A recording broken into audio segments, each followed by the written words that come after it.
Because he lives, I can face tomorrow. Because he lives, all fear is gone. Because I know he holds my future, and life is worth living just because he lives. Because he lives, you can face tomorrow. Because he lives, even 2023, it shall work out for your good. Because he lives, you shall not die in this year, but you shall live to declare the works of God. You shall not actually be among the failures because God is living. And when he lives, then you shall also live, because in him you live, move, and then have your being in Jesus' mighty name. Because he lives, he becomes your life upon the earth. Because he lives, he becomes your energizer. Because he lives, then you know that however much you walk through the valley of the shadow of death, you shall not fear, because God is with you. My life is worth living just because he lives. Because he lives, you know that he shall make a way where seems to be no way. My God will make a way where seems to be no way. In times whereby you'd have no way, just understand. Even when I don't see it, it's working. Even when I don't feel it, you're working. You never stop working. May God give you the grace, so as you can know that God is with you in all times, in Jesus' mighty name. He has never told the house of Jacob to seek him in vain. No. He has chosen us to seek him, to serve him, and we are his workmanship, created unto good works, which God preordained that we should walk in them. So in this year, I want you to actually turn to God. And today we want to talk about it. Whom do you turn to? That's the question. Whom do you turn to? Others, they turn to their parents. Others, they turn to their professors. Others, they turn to their, mothers, and then, their teachers. Others, they turn to their, money, and then bank accounts. But there's a time whereby you have nowhere to turn except turning to the Lord. When you got the book of 2 Kings, chapter 20, and then starting from verse 1, a story is given of one king. He was called King Hezekiah. And then there was a prophet within those days, and he was called Prophet Isaiah, the son of Amos. But this is what happened. A king fell sick. King Hezekiah fell sick. Now, there are things whereby even they befall kings. There are things whereby they are natural to every man and they are common to every person. However much you're a king, a time will come whereby you fall sick. And that one takes us to Ecclesiastes chapter 3, starting from verse 1. That is a time for everything and for every purpose upon the earth. A time to be born and a time to die. A time to rejoice and a time to be in sorrow. But actually, to go through all those seasons of life, you need to have God on your side. That's why the Bible goes on. So when God is on my side, who can be against me? It doesn't mean that when God is on your side, then you shall not be attacked. But actually, in other words, you are confident that the God who began a good work in you, doesn't matter who is fighting against you, but in all things you are more than conquerors. To be a conqueror, there must be a battle that you must engage in. And that's why Apostle Paul goes on to say, I fought a good fight. You see that? I finished my course and then I've kept the faith. And he goes on to say, when I run, I don't run as a person who is uncertain. And I don't fight as one who beats the air. So there is a fight. And Apostle Paul calls it a good fight. But actually in that fight, you are always mandated to overcome. In all things, we are more than conquerors through Christ who loved us, in Jesus' mighty name. So there's a battle, but that battle you must actually live beyond conquer. In that battle, you shouldn't be overcome. You see that? And you have overcome him, because greater is he who lives within you than that one who is in the world. And for this purpose, the Son of God, Jesus Christ, was manifested so as he can destroy the works of the enemy. The works will be there because the Bible has told us, you know what? No weapon fashioned against you shall prosper. They will be fashioned, but actually they will not prosper simply because you have God on your side. 1,000 shall fall on your left hand side, and then 10,000 on your right hand side, but actually none shall actually consume you in Jesus' mighty name. They shall come against you in one way, but they shall flee back in 7 ways in Jesus' mighty name, because God is your fortress, because God is your defender, because the entire host of heaven, the armies of heaven, they are on your side. They're protecting you. But now the question comes, whom do you turn to when catastrophe befalls you? Whom do you turn to when all the people leave you? Whom do you turn to when the people whom you expected to be there for you, they actually, you know what, quit and they leave you alone? So I've told you now, here comes one king called Hezekiah. He was a king, and yet a time came whereby he fell sick. This one tells us that, you know what, there are things which are common to every person. When you talk about, you know what, cries, when you talk about tears, when you talk about fears, it's a commonality. It's a denominator. When you talk about sickness, it's a denominator for every person. And the Bible goes on to say that, you know what, King Hezekiah fell sick, and this sickness was leading to his death. But there was also a prophet called Prophet Isaiah, and he comes with the same news that, you know what, telling the king, you are going to die, therefore put your house in order, arrange your house, because you are going to die and you shall not survive. But now my emphasis, as we are taking, you know what, a quick study in this, we want to understand that there is a commonality that befalls all men, and that is sickness and then death. And here comes King Hezekiah, whereby he fell sick, and that sickness was leading unto his death. And here comes also Prophet Isaiah confirming that you are going to die. But actually, in such a catastrophe, a king turned to God, because however much he had the rulership, however much he had the dominion, but there are things whereby they can even violate your power. They are beyond your control. They are beyond your dominion. So a man understood that there is a supreme God who controls all things, who controls all seasons, who controls all circumstances that are beyond human scrutiny and then wisdom and then control. So he turned to God. And what happened? God turned his situation around for his good in Jesus' mighty name. He was going to die, and he never died, simply because however much the sickness was leading to his death. But God, who is life, when you turn to God, who is life, he can actually turn your sorrows into joy and your mourning into dancing in Jesus' mighty name. See that? So now let us take a quick reading. In those days was Hezekiah sick unto death. It was a sickness unto death.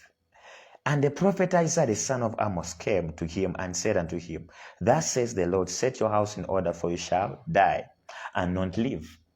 Now this was Isaiah. He was a true prophet of God. He wasn't a prophet carrying, you know what, hairs. No. He was prophesying under the leadership and then the guidance of the Spirit of God. And whatever he was saying, it was true. But now we see that when he did prophesy, again, when a king turned to God, God actually, you know what, had to turn the situation. And again, he used the same prophet to tell the same king that, you know what, God has heard your prayers. When you turn to the Lord, also God turned to you. And then God said, you shall not die. And he has added you 15 more years. He was a king, but in this circumstance, it was beyond his control. And he had to actually look to the King of Kings. And the King of Kings had him when he called unto him. And what happened? He sent his prophet. And the prophet, you know what he did? He came back with a decree, which wasn't nasty, which wasn't unto death, but which was unto life, in Jesus' mighty name. But now my question today is, whom do you turn to? Many times we are like Hezekiah. We face circumstances. We face challenges. And those are moments whereby they are beyond human control. They are beyond even your family members. And that is a circumstance that Job faced, whereby even his friends, they turned against him. They said, maybe you sinned unto God. And it's only God who can vindicate you. In this circumstance that Hezekiah was in, it was only God who could vindicate him. It was beyond human understanding. It was beyond human control. And it's only God who could vindicate and then take control and then charge. But this story tells us that when you turn to God, however much the situation that you are in is leading unto your death, but God can help you in Jesus' mighty name. It doesn't matter where you are. It doesn't matter what you face. But as long as you can humble yourself before God and talk to him, God can hear and then he can change. Now, there are some lessons that we need to actually glean within this story. See that? We learn to humble ourselves before God. And when you humble yourself before God, then he does exalt you. He was a king, and yet he understood that what can save me is all about humbling myself before my Creator. Because however much we talk about, living good lives, but there's a time whereby you will have to die. And I've told you, death is a common denominator of every person, and it's an equalizer of every individual upon the earth. But you can never control death. You can never stop death. I'll say it again. Here comes King Hezekiah. He's about to die, and the sickness was leading unto his death. And yet also the prophet Isaiah was confirming it. And yet a king turned to God, and God had his prayer, and then he added him 15 more years. But when we talk about death, death is a common denominator. It's an equalizer of every human being upon the earth. And you can never stop death. The only thing that you can do as far as death is concerned, you can only prepare for your death. And how can you prepare for death? You must actually have God within your life. And how can you have God within your life? But by accepting his son, Jesus Christ, as your personal and savior, to take residence within your life. And you taking residence within him, abiding in him. And the Greek word for abiding there, it means to stay present in him. And God is not just calling us to go to church. He's not calling us to pray only, but he's calling us to stay present in him all times. Because the Bible goes on to say, he who that, abides in the secret place of the Most High. He who that dwells in the secret place of the Most High shall abide under the shadow of the Almighty. In Jesus' mighty name. So now we see a king praying, turning to the Lord. This time around, he never turned to his councils. This time around, he never turned to his family and said, guys, I'm about to go. This time around, he turned to God. This time around, he never turned and then got a paper and then wrote a will. He turned to God. Come and let us reason together. In his prayer, he reasoned with God. And this is what he told God. Let us continue to read. Then he turned his face to the wall and then prayed unto the Lord, saying, I beseech you, O Lord, remember now how I have walked before you in truth and with a perfect heart, and have done that which is good in your sight. And Hezekiah wept bitterly. This is a king reminding God of how he has walked with a good heart before his sight. Reminding God of how he has walked perfectly before God, and reminding God of what good he has done. Weeping bitterly before the Lord. And the question comes, what have you done before God that God can leverage on to actually reward you? For every reward, there is always a service that must be done. Hezekiah turned to God and told God what he had done. God didn't just add Hezekiah more years, more 15 years, but God added Hezekiah more 15 years simply because of what Hezekiah had done before God. Ezekiel had to tell God, remember of how good I was before you. Remember of how my heart was perfect before you. And God, when he had that, he rewarded Ezekiel more 15 years. Why should God add you more years? Why should God stop you from seeing the death? Stop. Why should God stop that sickness? Why should God stop, that devil that is ravaging your family? Why should God stop? Let me tell you this. It's not just because you're born again. It doesn't stop there. There are things that are beyond just because you're born again. There are rewards that come, and they are beyond just because you're born again. And they are beyond just because you go to church. There are rewards that God gives to people, and they are beyond just because you go to church, just because you became a born again, just because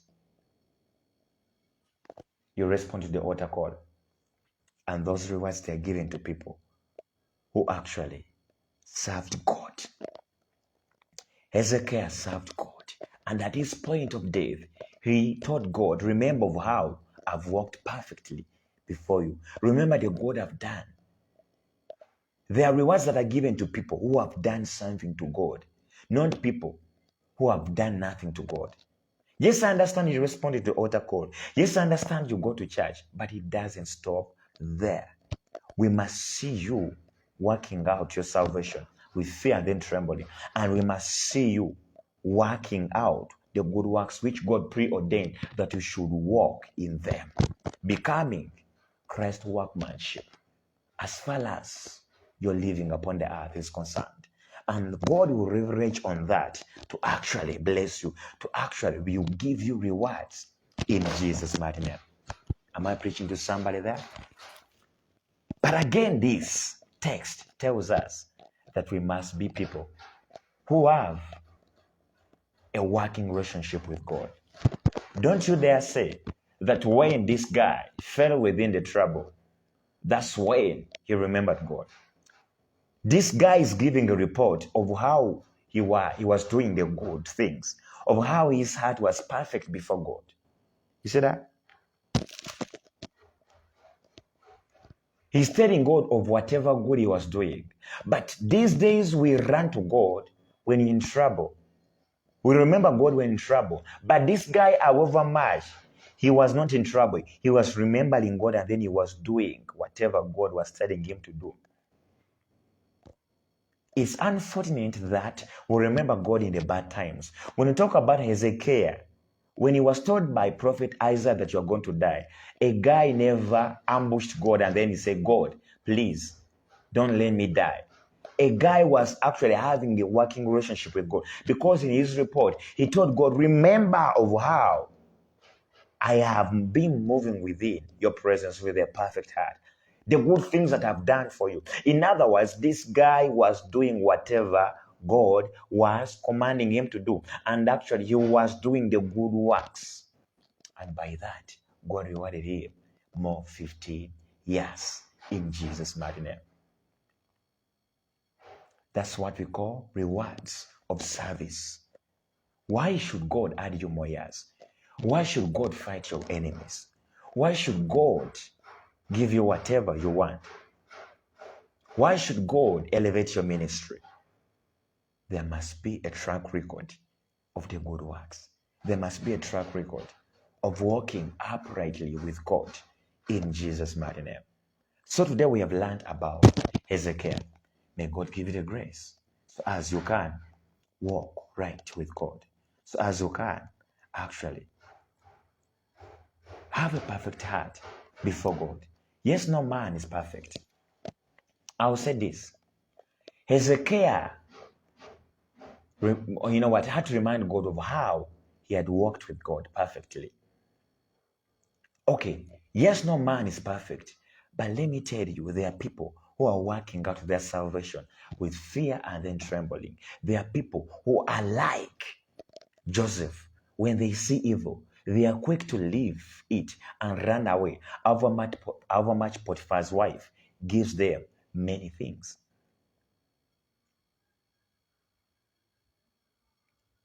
And there are many people whereby they keep on sinning. There are many people whereby they keep on sinning and they are living a licentious life simply because they say no man is perfect. But let me tell you, there are people who are walking right with God. There are people who are working out their salvation with fear and then trembling. There are people who are like Joseph, whereby for them, when they see Potiphar's wife, they can run away. There are people who are like Paul. For them to live is Christ and then to die is gain. There are people who are like King Hezekiah. However much God has sent Isaiah that they should prepare their houses, they are going to die. They can turn to God and tell God, remember of how good I've been in your presence. Remember how perfect my heart was before you. So people, don't say that there are no perfect people. And don't say that there are no people who are serving God righteously. Don't actually confuse yourself by saying, you know what, since I'm a sinner, since I am having this habit, so I can continue sinning. Should we continue to sin that the grace might abound?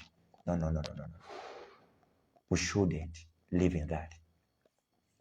We shouldn't give excuses. God has given us His grace. God has given us His Spirit. I'll say it again.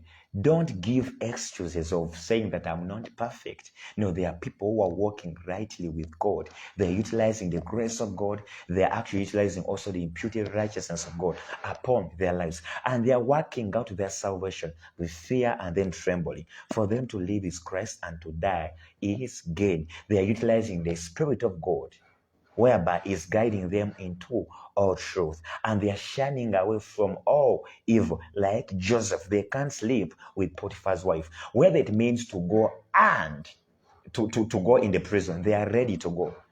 We are such people. But today we are giving many excuses. No, I'll repent as long as God can forgive.